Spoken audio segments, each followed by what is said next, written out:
Love beyond the life, भाग 10। सबकी लाडली पीहू। 6 महीने बाद। खट खट खट। कौन है? आ रही हूँ। बड़ी मम्मी, कैसी हो आप? पीहू, मेरी बच्ची, आ गई तू? अरे अचिंत, कुहू, सुन रहे हो? जल्दी आओ, देखो तो पीहू आई है। कहाँ थी तू मेरी बच्ची? अपनी बड़ी मम्मी से इतना नाराज हो गई। मुझे माफ कर दे मेरी बेटी। अरे बड़ी मम्मी, यहीं खड़ा रखोगी क्या? चलो, मुझे अंदर चलना है। मुझे आपसे ढेर सारी बातें करनी है। अंजू कुर्सी पर बैठ गई थी। पीहू उसी तरह उसके गोद में सर रखकर जमीन पर बैठी थी, जैसे आज से 3 साल पहले बैठी थी। अंजू उसके बालों को सहला रही थी। बड़ी मम्मी, आप मुझसे प्यार करती हो ना? हाँ मेरी बच्ची, बहुत प्यार करती हूँ। मैं भी आपसे और बड़े पापा से बहुत प्यार करती हूँ। सुनिए बड़ी मम्मी, अचिंत से कहिएगा सिगरेट ना पिए। मुझे अच्छा नहीं लगता जब वो अपना जी काला करता है। तू ही कह देना, वो तो पागल ही हो जाएगा तुझे देखकर। और ये सब लोग हैं कहाँ? हाँ, कोई क्यों नहीं आ रहा? पीहू मुस्कुराती है। बड़ी मम्मी, आपकी तबीयत कैसी है अब? तू आ गई है ना, अब सब सही हो जाएगा।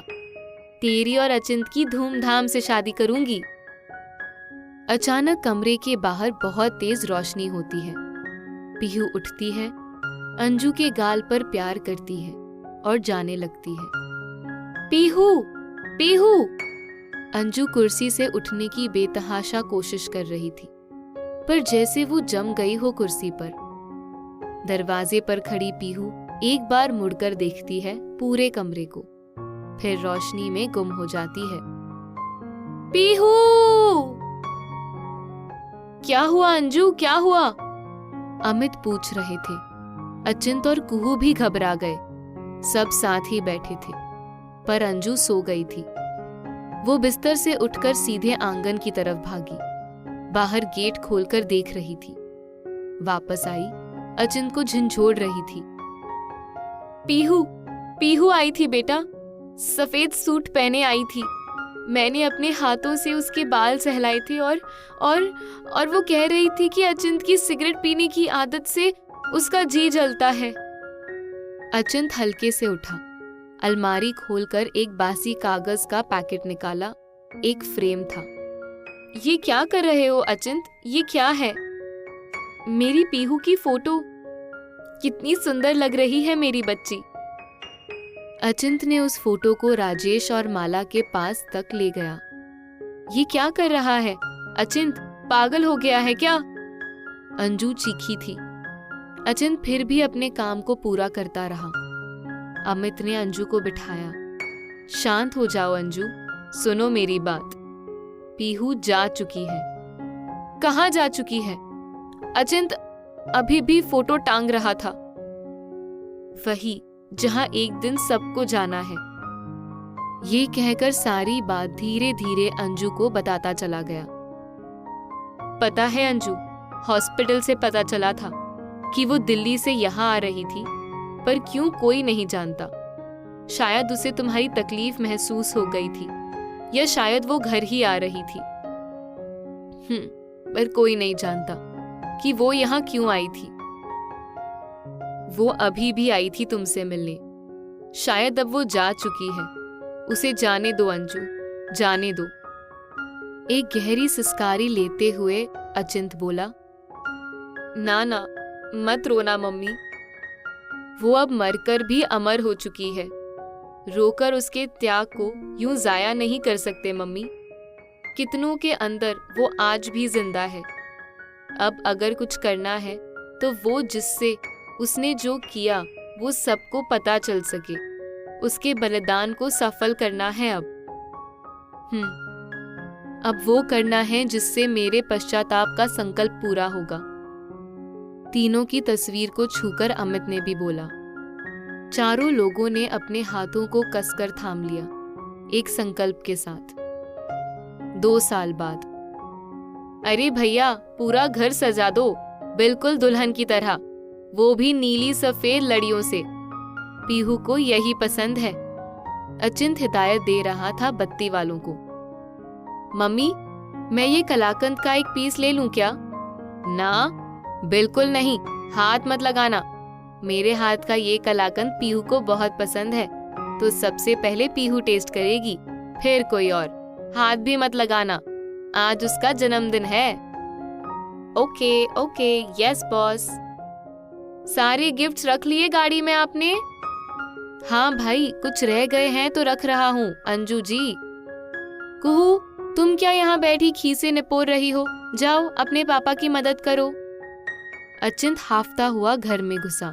चलिए सब लोग, पीहू वेट कर रही होगी। हाँ हाँ भाई, चलो फटाफट। गाड़ी एक घर के आगे रुकी। वाइट ब्लू ऑर्किड से सजा ये घर, जिसके ऊपर लिखा था सबकी लाडली पीहू एनजीओ। अचिंत ने बहुत मेहनत से इसे पीहू के जन्मदिन पर खोला था।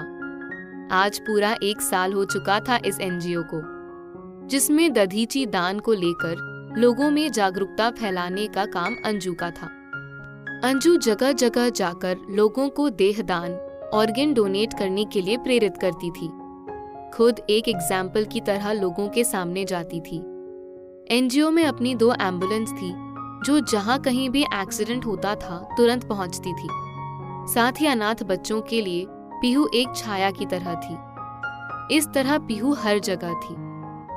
अंदर से खिलखिलाते हुए गौरी बाहर आई। गौरी इस एनजीओ की मैनेजर थी। बचपन से अनाथ गौरी बिल्कुल पीहू की झलक। इस एनजीओ की सफलता में उसका बहुत योगदान था, इसलिए सबकी सहमति से अचिंत ने गौरी को चुना था अपने भावी जीवन साथी के रूप में। अंजू, अमित ने सारा सामान बाहर निकाला। कुहू और अचिंत ने बड़ा सा केक। आ जाओ बच्चों, गौरी सबको इशारों से बुला रही थी। सारे बच्चे भागते हुए आ गए। गाना चल रहा था, happy birthday to you, happy birthday to you, happy birthday dear Pihu, happy birthday to you. सबकी आंखों में आंसू थे, मगर खुशी के। अचिंत को उसकी पीहू वापस मिल चुकी थी, जिसमें अब गौरी का भी साथ शामिल था, और अमित के पश्चाताप की भी अग्नि शांत हो चुकी थी, हमेशा हमेशा के लिए। आज बहुत जोरदार बारिश हो रही थी। अचिंत को घर जाने की जल्दी थी बहुत। रात के 11 बजे थे। पीली स्ट्रीट लाइट की रोशनी में एक लड़की छाता लेकर अपने आधे गीले खुले बालों से पानी निकालने की नाकाम सी कोशिश कर रही थी। अचानक ही गाड़ी की हेडलाइट की रोशनी में उसका चेहरा दिखा। पीहू? अचिंत की आंखें हैरत से फैलती चली गई। दिल मानो बंद सा होने लगा। गाड़ी रोककर अचिंत बरबस ही उसकी तरफ भागा, मगर इतने में एक और गाड़ी रुकी, जिसमें से एक लड़का बाहर आया। ये देखकर ये अंदाज हो चुका था कि वो उसका कुछ तो खास है। वो गाड़ी में बैठ चुकी थी। अचानक ही पावर कट हुआ। सब तरफ अंधेरा ही अंधेरा छा गया। जब 5 मिनट के बाद स्ट्रीट लाइट की रोशनी झिलमिलाई तो वहां कोई नहीं था। अचिंत की आंखें क्या धोखा खा गई थी? इस बारिश में होगा कुछ ऐसा जिससे अचिंत की लाइफ में होगी पीहू की वापसी। गाड़ी के बाहर से दिखती उस लड़की का अक्स, जो क्या वाकई पीहू है? ऐसा क्या अभी भी कुछ होना बाकी है जो भूचाल ला देगा अचिंत, अमित, अंजू और गौरी की लाइफ में? लेकिन क्या? मिलते हैं अगले भाग में।